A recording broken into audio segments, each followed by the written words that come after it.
All right, so check it out. Round three for the night. I'm Rob Bodie. This is Spotlight 39. We're in Studio 39, aka the Bear Cave. Look, man, I got double trouble. I got a mirror image of each other. I got twin brothers. Before we get into their story, though, I'm super excited to dig in. Make sure you hit that subscribe button, share across all your social media, comment down below. Tell me who you want to have on the show. Tell me whose highlights you want me to watch or break down, right? Give this video a thumbs up. That's the only way we're going to continue to grow this platform. More importantly, comment during this broadcast. Show these guys some love, and I'm going to bring it up on the screen and we can recognize it. All right. So now that all that stuff's out the way, let's learn about you guys. Tell us who you are, where you're from, what you do, and we'll go from there. So look, I'm gonna hand you the floor first, David. Awesome. Thank you. I appreciate you having me. All right. This is David Dallas from Trinity Christian School. I'm a class of 22 quarterback. Yeah, that's a little bit about me from Sharpsburg, Georgia. That's my twin brother right here. Yep, I'm Josh Dallas. Uh, I play wide receiver and strong safety at Trinity Christian. I'm a class of 22 player, and man, Friday nights are fun out there with me and my brother, for sure. Friday Night Lights, man. Look, you Oh we yeah, got we got the quarterback throwing to the receiver, brother to brother. Like that connection has got to be absolutely spectacular, man. And the film is fun to watch, man. Like I was watching a little bit of Yes, Josh's, sir. and that's some fun film. Like I enjoyed it, oh it is, because the best it part is. is It's pretty cool. pretty much every play I've got both of you in it. It's just Exactly, it's a nice mix, right? So exactly. let's talk a little bit about the game. So being down in Georgia, you guys got to suit up this fall and actually play some football, man. So if you want to start, Dallas, walk me through your season. What went well for you? What did you recognize as something that really stood out that went well? Right. Yeah. So this year we were a very young team. I mean, pretty much dominated by all juniors, and so we had a small senior class, so not much expectation. We kind of used that as a chip on our shoulder, especially us guys. I mean, bringing it every single day, setting a standard, and so I mean, whether it was lifting 7:30 in the morning or I mean late nights at practice, getting after hours, it was just man, we were going to go to work. We didn't want to have any regrets from the season. So honestly, we both dealt with some injury throughout the regular season, but once the season got to an end during the regular season, we got to win a region championship, which was awesome. But we knew we wanted to make a run at the state, and so we got to play in the state championship. It was awesome. I mean, pretty much every single week we were picked to lose by 28 or 30 in Oh the wow, playoffs, and we were winning those big games. And so I mean, we kind of used it as like, hey, we were kind of getting disrespected, and so we knew the level of our team and I mean the level of trust we have between us, and so and it was a lot of fun to get after, compete, and prove a lot of people wrong and prove ourselves right, honestly, because we knew we had confidence from our preparation. And so, I mean, us getting after it was a whole lot of fun each and every week. And so we actually got to play against Brock Vandegrift in the state championship, who's going to Georgia, stud quarterback. It was an awesome game. They ended up pulling that out, which stunk, but we won. I mean, we're gonna shoot our shot again next year, oh and yeah, we want to end on a ring for sure. That would be a dream end, and so it was awesome getting there. But I feel like man, the competitiveness and the fire that we all play with is something special. And so, if you could ever come to a game or somebody sees a game of ours, it's just high energy, people running around, and I mean, just getting after it. So, I mean, it was a very fun season as a team wise too. And so, for me, I mean, the dudes I look up to, I mean, and I role model is Baker Mayfield. And so, for me, okay, playing with the fire and competitiveness of being like, hey, I'm just a 6 foot quarterback. So a lot of people that like I don't pass the eye test. But when we get out there, I'm going to ball. And so, plain and that's what simple, I counts, want to right? win, and I'm going to get after it. And so, man, it was a lot of fun. A lot of fun this year. That's awesome, man. What about you, Josh? How'd your season go?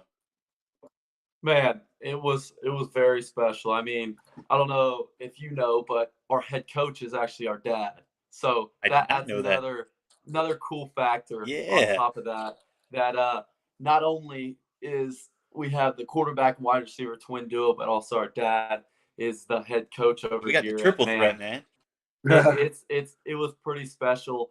Honestly, me and Dave growing up, being at every single practice, literally since we could walk. I don't know if we missed one practice growing up. And Man, literally we would be dreaming in our beds about playing for our dad one day. And then getting that opportunity this year, our junior year, playing in a state championship. And honestly, like that tug of like, man, we want to do this for our brothers on the team, but also for our dad.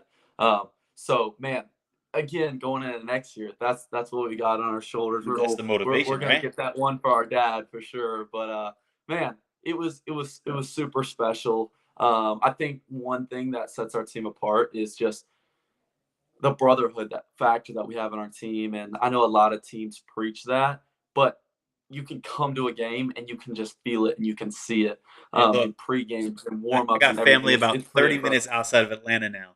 They just moved about Yeah, 2 or 3 weeks ago. So this fall, Friday Night Lights, I'm hitting Cedar heck Set yeah. it Grove. up. I might have to hit Trinity Christian, right? Do it, Yes, man. sir. Do it. Yes, sir. Okay, You'll love it. okay. Man, we got a pretty cool atmosphere. Actually, we just put in. It was about halfway through the season when we score, the lights LEDs. flash on and off and on and off. They're LEDs, and so that place goes nuts Yeah, when we it's pretty score. So cool. those It's pretty lights, nuts. you probably went through a couple bulbs, right? As many Oh yeah, touchdowns as y'all yes, scored. yes, Definitely. yes. But on a statistics side, which I mean, I was out for a month and he was out for a while dealing with a leg injury. But I mean, Josh played 6 games, had 900 yards Yeah. receiving, and I played, I don't know, 10 games or so, 10 or 11 games, and I had 2,500 yards, 2,600 yards, and 26 touchdowns. And so, man, it was a fun season when we got out to compete. But man, it's such a fun team to play with. And so, of course, everybody's thinking statistics. That's always in the back of your head. But really, with our group, man, it's all about like playing for the guy beside you. And so, when you say that, you can just say it because everybody says that's the way you're supposed to play. But there's a difference when that's the actual case. Like that's what you're doing. It's like, man, I got to get after this play for the dude beside me because it's selfish if I don't because I love that guy so much. It's not about hating the other team. It's about loving the guys on my side of the ball. And so, man, it was such a fun year just to get after with those guys. And so, of course, there's attention and stuff, and we're getting recruited and that sort of thing. But I'm saying there's so many other guys that are just I mean, I just love playing with. So, I mean, it's bigger than just us. And I know I appreciate you having us on here, but Sure. man, it was an awesome, fun year. So look, man, I'll do this. I'm gonna give on live, television broadcast, whatever this is considered on YouTube, right? I'm gonna extend an open invite to any of your brothers on the squad that wants to share their story on the national platform, man. So by all means, Cool. have them reach out. We'll make it happen. That's what Spotlight 39 is That's all awesome. Will about, do. man. Because look, everybody's got a story to share, and I think everybody's story can impact somebody else in a positive way. And the way For that you sure. guys, in our 7.5 minutes of talking, you guys represent yourself incredibly well, and very well spoken, very high energy, man. So whatever program y'all end up at, y'all are gonna be natural born leaders in that locker room and on the field, man. So that's exciting to see in itself. Um, but let's see, man. We'll go back to David, right? You said you're part of a 7-on-7 squad, man. What 7-on-7 squad are you rocking with? So I'm with Elite Talent. Josh is with him too, but and he was at his Under Armour thing, and I Oh, didn't hold on, hold be on, there because hold up. You said it real nonchalant. You with the elite talent, as in my man Coach Raw. I'm actually Coach Raw is a part of it, but I'm Derek Tatum's the head guy. But Yep. yes. Yeah. So I'm Look, down man, there I with was on the Elite phone with Talent. I was on the phone with Coach Raw a little earlier today, man. That's my guy. Nice. Nice. Yeah. Love that Nice. guy. Yeah, Yeah, so man. started with them just a couple of weeks ago. And so, man, it's been fun getting after it. I mean, I think, and I'm not, I have to double check, but I think we're going to be in Nashville this coming weekend, which will be fun. We're going to get after it. And I think there's going to be a whole bunch of teams up there. So it'll be a great weekend of competition. And so it's been a lot of fun to get out there and ball with some dudes. And honestly, I'm a super competitive, fiery dude. So I was, even at 7-on-7, I'm talking a little bit of trash. There you go. Man, but it just makes it fun, like the high energy. It's just, man, I love getting after it. And so the true love for the game kind of comes out whenever I'm just out there and I just kind of get lost in that. I love it. And so I mean, it's pretty much my passion. Faith, family, and football are my three things. And so Love man, it. getting to get after it and get out there it's a lot of fun. Cool, man. So Josh, are you do you play 7-on-7 or what do you got Yes, going? sir. So I'm with Elite Talent as well. Okay. Just Sunday I couldn't go because I decided to do the camp. There you But go. I actually Man, that it camp was got going to be at. postponed, so I got to make a few of the 7-on-7 games because I drove over. It was about 30 minutes away from where I was competing, so I actually got to play a Okay. few games. Well, that's cool. But as a wide receiver, 7-on-7's that's like a That's your dream. go-to, You right? literally just get to go run a route every single time you That's catch it. the ball and ball out. So man, it's a lot of fun getting out there. Honestly, we have a few guys on that squad from our team at Trinity that have connected and played with us a little bit. So that's cool to kind of keep building that chemistry in the off season, but also playing alongside some throughout the state that have come to play with elite talent. So it's pretty cool kind of to mesh together and, just even practicing to create chemistry with other guys once we get to college, because soon we're going to be going off to college and meeting new guys and meshing with guys. And so it's kind of a cool thing to get together, meet guys, and kind of establish that. So, yeah. That's super cool, man. Um, so collectively, do you guys have any other, camps, combines, events outside of the 7-on-7 this off season?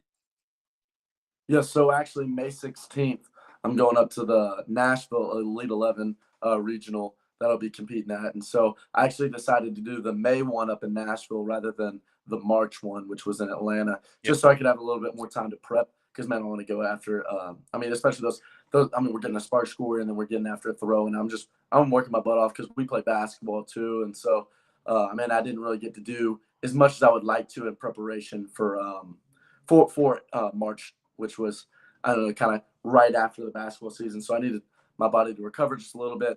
And then, I'm on full grind getting ready for May 16th, which will be fun. So very cool. Yeah. And then obviously once we start getting out to colleges and stuff, but really as far as the exposure camps, that'll be it for me on May 16th. Okay. What about yourself, Josh?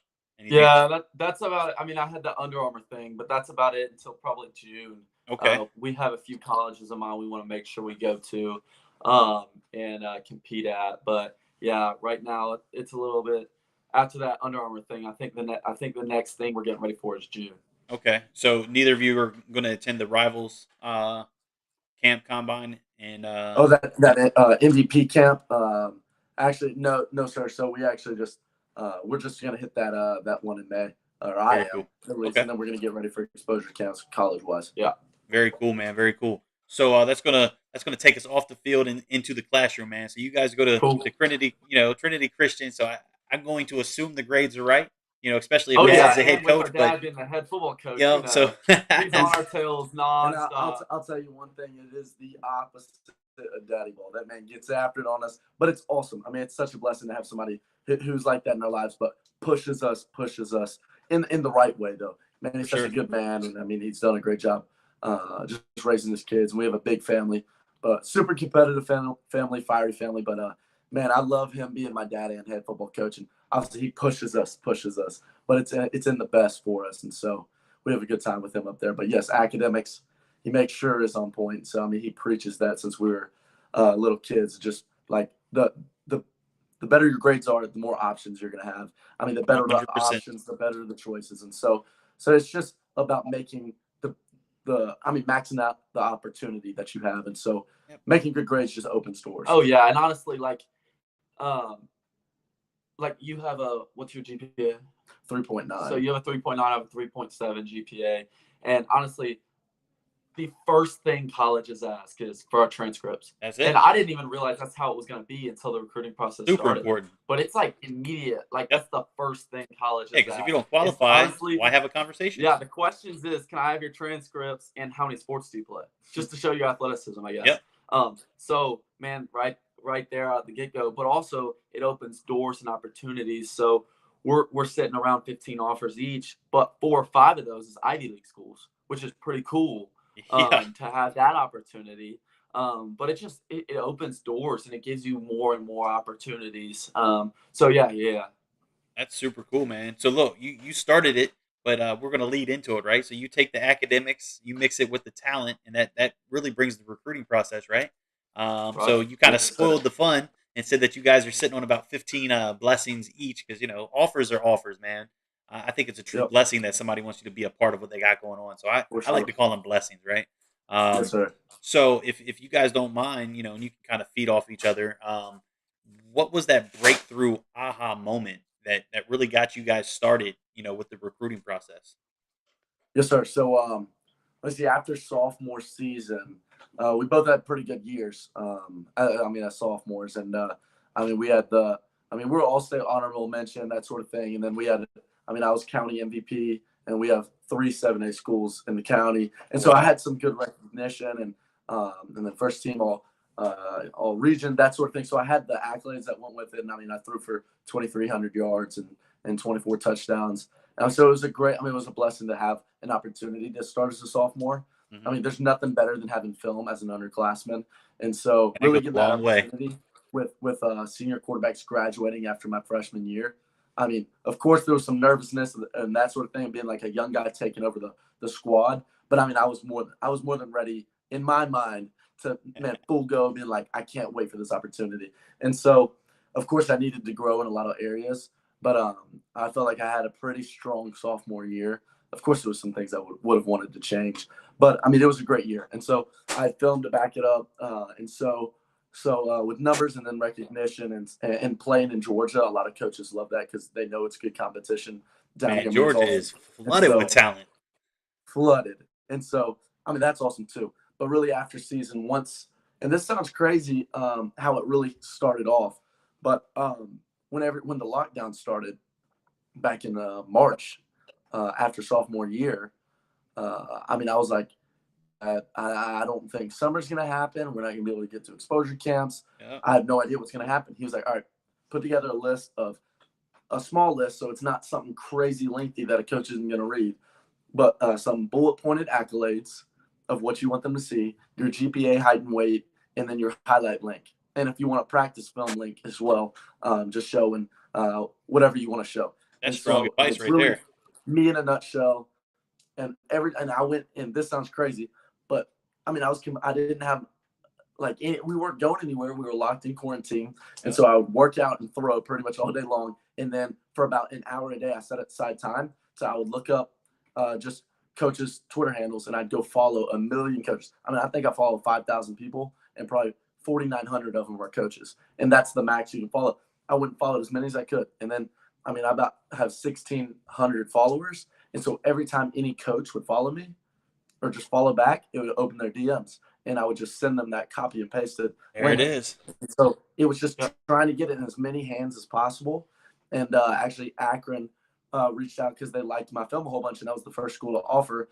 And actually, it was one of the coaches that was new up there because they had known my dad from some of his players that went and played for him when he was coaching at a SoCon school, conference school. And so he had just gone up to Akron, loved our stuff, and he offered me and Josh that day. And I was blown away. I was like, how did that work? Like, that's crazy. And it was cool. I will say it was pretty cool because honestly, it happened really, really fast because the coach had already known my dad. So he knew we came from a great household, great athletes, but also in the classroom, great. So he knew there was great stuff about us. But it was cool to kind of share that first offer moment together because he got us on the phone. We literally had no idea. He called my dad because he had my dad's number. Yeah. And then he told us that we both had an offer. And, man, that was such a cool moment because all my family was around, and then me and Dave both getting offered at the same time with our first offer. Yeah. It was just super, super special, man. And the rest of the days a blur, right? Oh, yeah, great. It was nuts. But honestly, to me, it's like, I don't know, I've worked so long and so hard and that sort of thing. And even people saying, hey, you're a 6-foot quarterback or 5. At that time, I mean, I was like barely 11. And so I was probably 5'10 and a half. And I mean, all these sort of things have been like, dude, you can't be like a Division I quarterback at that size. Whatever. I've always been like, all right, just keep working my tail off. And I can only control what I can control. And I'll leave up to God what happens. And my path will be what it is. And so really when that happened, and it happened after sophomore year, which to me, I mean, I've been around the process my whole life. I mean, usually kids aren't getting offered till junior year, senior year, and that's just how it's worked. And that's so the norm, for me, I was like, typically picks I was up kind of like late junior, blown away. And I was like, senior. man, we've worked so hard our whole lives for that to pay off. It was just kind of like a build up to that moment. And I was like, man, that is awesome. Yeah. And so then it kind of started rolling. We got 3 or 4 offers in the first month or so. Then there was a little bit of a break, a little bit of a wait. But once the season started happening and we would, get out our film from each week, several schools started calling. Yeah, and so that's really how it took off. But honestly, still to this day, like I'll go through, follow as many coaches. Honestly, I've hit the limit for as many coaches I can follow on Twitter, or as many people I can follow on Twitter. So I'll scroll back to anybody that hasn't followed me. I'll unfollow so I can follow more people to see if they'll follow back. And I still use that bullet point list with the highlight film link. And I send it to anybody I can. and it works. And now my junior film, which is way better than my sophomore film, uh, it's like it's such an incredible tool. And I didn't even think about that, but I mean, honestly, with my dad being the head coach and all that, and him, his football knowledge, that was just great advice. So anytime anybody comes to me with recruiting advice or recruiting, like asking for different things to help with that, that's the first thing I tell them is get that list, have the highlight film link and your height, weight, and send it to as many schools as you can, because it just got to get in their hands. And even if they don't offer or anything like that, it creates relationship if they even talk to you on the phone or anything like that. And so, I mean, that was just great advice for recruiting as a recruiting tool. So. Well, it's also, some people are like, why don't I have this offer? I feel like I'm this caliber of a player. Exposure is a key word. It's not necessarily if you're good enough. It's if it's in the hands of those coaches. And so the coaches have to see you, or they have to know of you before they can give you a yes or a no. To me, a no is better than nothing. So let's get it in their hands. They make the decision, and I'll go where I'm wanted. I mean, so for me, it's like, I just wanted to get it in as many hands as possible. And I don't know how many messages I've sent, probably 1,000, and I've gotten like 5 responses. But that's 45 responses I would have never gotten. Right. And so, and you don't know who's going to see it, who's not going to see it. So it's just kind of a waiting game too, and it can get a little frustrating. But it's like, once that thing comes through, or you're like, man, 4 or 5 years of my life is paid for because I took a couple hours on Twitter, is like, all right, it was definitely worth it. So, So I mean, I still do it, and I get after it, trying to follow as many guys as possible and that sort of thing, trying to get in touch there. But I mean, I've used that platform as really the way to like kickstart everything. We have 15 offers, or I have 14, he has 15, and most of it's come through Twitter. Yeah, because really that Under Armour camp was the first camp I've done since the lockdown last year. Okay. Because we had season, and then that was that one camp, and like that's the only camp I've gone to since my sophomore year. Yeah, which is nuts. So it's like literally the recruiting world has been through Twitter. It's nuts. And I stress that pretty much every single time I speak to any student athletes, man, whether they're, especially if they're, being under recruited, or their recruiting process isn't going the way they want it. I tend to share the exact verbiage that you just shared, and I'm curious, when you use your bullet points and your film, height and weight, right? When you send that out, are we sending that to head coaches? Or are we sending that to, any coach in the program?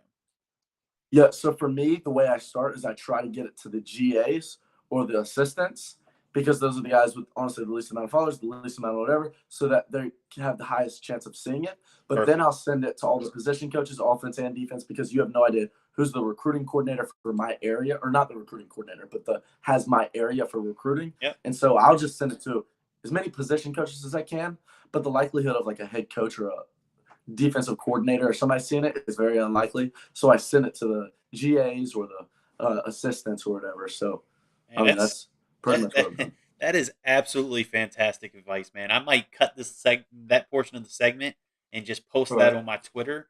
Do it, man. Because that is absolutely well said, and coming from student athletes, and not some dude sitting in Virginia behind a computer. I think it's super powerful, man. Because I stress it, and then you literally took the words out of my mouth. Twitter is the end all be all route for anything recruiting, especially during a pandemic. And then I always stress, take the time to seek out specific programs that you want to be a part of, and then reach out to them. Reach out to position coaches, graduate, assistants, and just anybody outside of the head coach that has 120,000 followers, or Nick Saban, who probably has 5 million. That's not going to be seen, right? It's just going to fall down a rabbit hole, and you're just going to be wasting your time. So the fact that you guys put the footwork in and you did it the right way, and now you have 14 and 15 opportunities to go play next level ball at no cost to you and your family, like that's absolutely incredible, right? Exactly. So Absolutely. And it's not like you're going out there paying money for someone to recruit for you or something like that. You know what I mean? Because like obviously if you have that tool, that's incredible. But that doesn't mean even if you have someone out there recruiting for you, you can't do it yourself too. That's like exactly why not have 2 guys going to try to recruit for you? You know what I'm double saying? the effort, right? So it's pretty cool. Yeah. That's remarkable, man. So look, I appreciate that. we're now gonna shift gears, man, because we could talk football with you guys for a long time. I like it. Oh yeah. But let's do this. Let's go away from the field and let's find out who you guys are outside of being a student athlete, man. So, when you guys aren't working out, when you're not training, when you're not at camps, 7-on-7s, when you're not playing a video game that has football in it, man. Because I even think Fortnite had like football uniforms or something. Yeah. Look, when you're doing nothing that involves football, what do you guys like to do? Who are you as individuals, right? Because you guys are what, probably 17, Right. 16 years old. You're becoming your own, you're becoming young men. So what do you like to do? What are you involved with? Who are you as people? Right. Right. Yeah. So for me, and I kind of mentioned this earlier, but like my three passions are faith, family, and football. Love So it. I'm a big, I mean, obviously, Jesus is like, honestly, my Lord and Savior. He's the center of my life, and I want to make sure my priorities are straight. And so the reason I love football is because I feel like it's an act of worship for the gifts He's given me. And so that's why I'm diehard into football, want to give it everything I got. Because, I mean, I've been given these talents and gifts from Him. And so for me, that's my reason why. And so, family to me is huge. I mean, I've grown up in a big family. There's 6 siblings, and then my mom and dad and my grandparents live with us too. And so there's 10 in the house.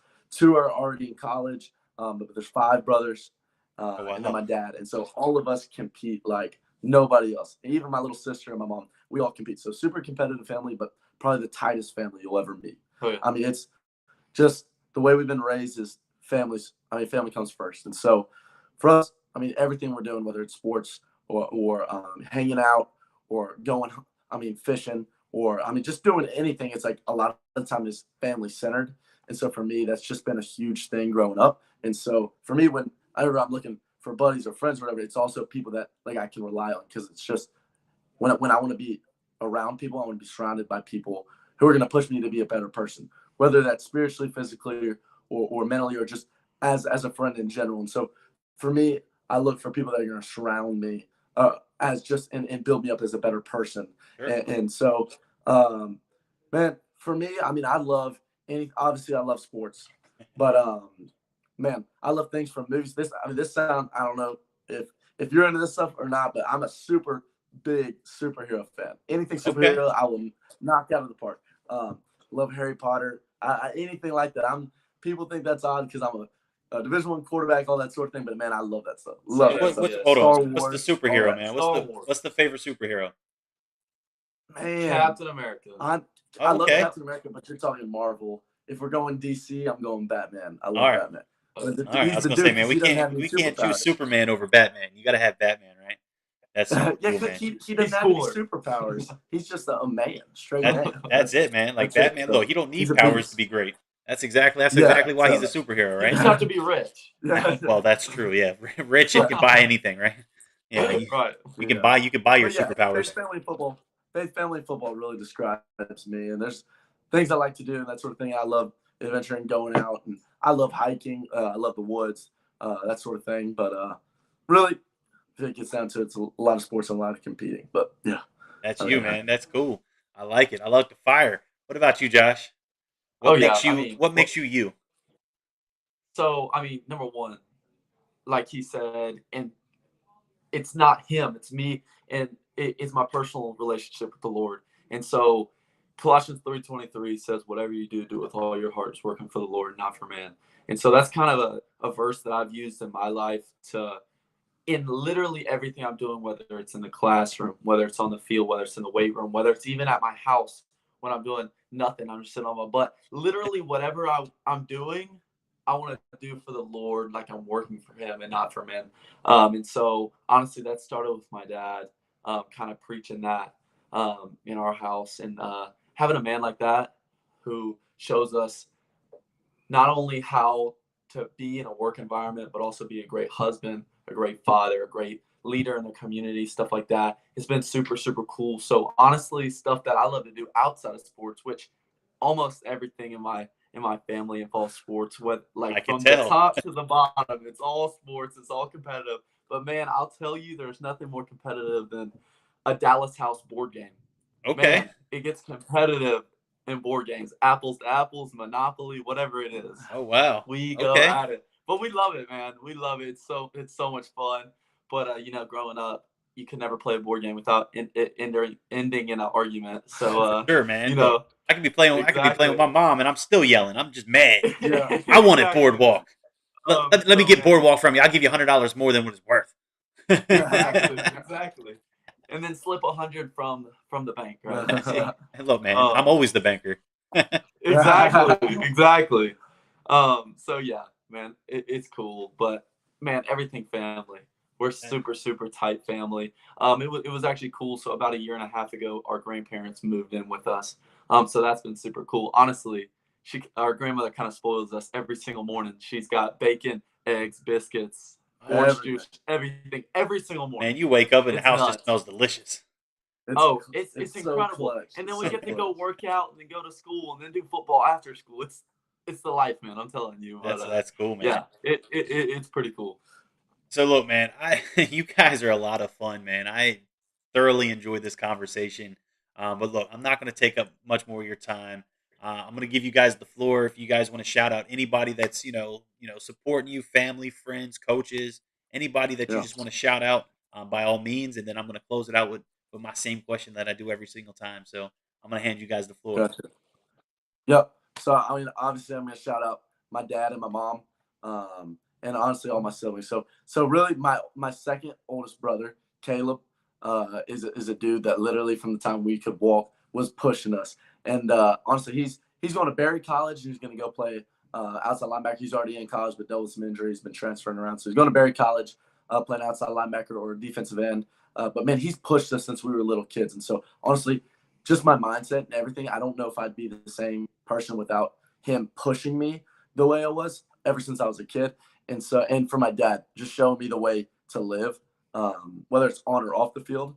And a little bit what he said is just, man, getting after it, whether you're an employee, a husband, a father, or you're working your job, like you just, whatever you're doing, you're going 100%. And so really, I'm just shouting out my family. And obviously, I got to shout out my big guys up front, my offensive linemen. So all them, dude, they get after it. They're Yeah. absolute dogs. Yeah, So. and honestly, he called out the family, so I'm gonna call out, man. We moved to Trinity when we were in 7th grade, and I've never been surrounded by guys that just took us in like they did. And immediately, first time we stepped on campus, we were family with those guys. In that locker room, in the classroom, in the weight room, everything. So those guys, Special group. me pushing them pushing me pushing them. It's every single day is a competition. Every single day, everyone's getting better across the board. So honestly, I wouldn't be the type of player without him pushing me, without the guys on my team pushing me every single day in the weight room, in the classroom, and on the field. So yeah, my teams. Very cool, man. So look, shout out to your entire support group. You got a big family, biggest cheerleaders, rightfully so. Man, they got a lot to cheer for because you guys are pretty spectacular. But look, I'm gonna close it out. The question is, what motivates and what drives you to want to wake up tomorrow and wake up? What motivates and what drives you to want to wake up tomorrow and be that much more successful than you were today?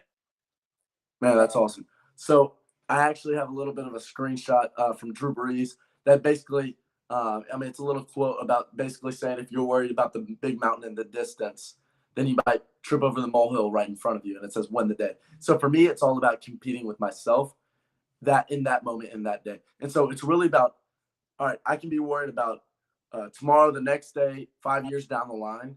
But the big thing is like I'm living in the present. And if I don't compete and get after it right now, then how am I winning? And so I want to win the day and not just the entire day. I want to win in the moment. And so I'm always competing, always getting after it. And here, making sure my mind's right. If my mind's right, I'm gonna get after it. And so for me, if we're in a workout and I'm supposed to do 7 reps, I'm doing 8 reps. Because the thing is like if everybody's doing the same amount of work as me, how am I separating myself? Of course, I can do this workout and then work out in the afternoon.